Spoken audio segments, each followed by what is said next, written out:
Good afternoon. My name is Paul Scott, and this is my week one video post regarding our readings on Stanislavski and the Moscow Art Theater. Um, the thing that struck me maybe most about the Moscow Art Theater, at least initially, was the fact that it was founded by essentially amateurs and students, is what our reading says. Most of the work that I do in drama is with students, and I have found that their enthusiasm and their energy is really an asset to every production I've been a part of. So it doesn't surprise me that the Moscow Art Theater was ultimately successful with those beginnings. Also, the section on Chekhov I found interesting. I think Chekhov was revolutionary. I'm not the first person to say that. But, I was in a production of Three Sisters that wasn't adapted at all.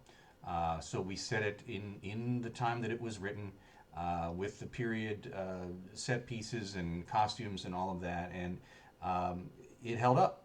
Even though it's a very particular picture at Russian society and classes and yearning, um, it was very much relevant to audiences today, and I think that that's true of most of his plays as they continue to get produced. Um, in terms of Stanislavski and the training of actors, um, you know, I don't have that much experience um, being trained as an actor. I did not get a BFA in theater. In fact, I took about a 25-year break from theater between high school and when I started doing it again about 12 years ago.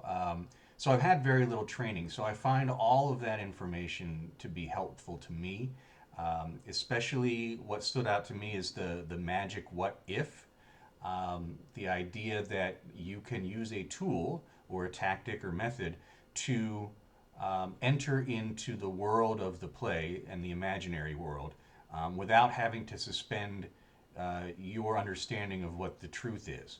So by using the word if, you can jump back and forth between those, according to Stanislavski, which I found very interesting. The other part that meant a lot to me was the exercise of the burning home. Um, in my writing about it, I pointed out that students, especially younger students, sometimes have problems achieving real feelings on stage. And so the exercise of the burning home, or I should say accessing real feelings, so the exercise of the burning home provides a strong connection between circumstances and feelings, and those feelings leading to action. I hadn't seen it laid out like that before, or an exercise like that before. And I think in training actors, that's something probably I would use fairly often, or I should say, with each group that I work with. So that's what stood out to me. I look forward to seeing your videos and reading your replies. Thank you.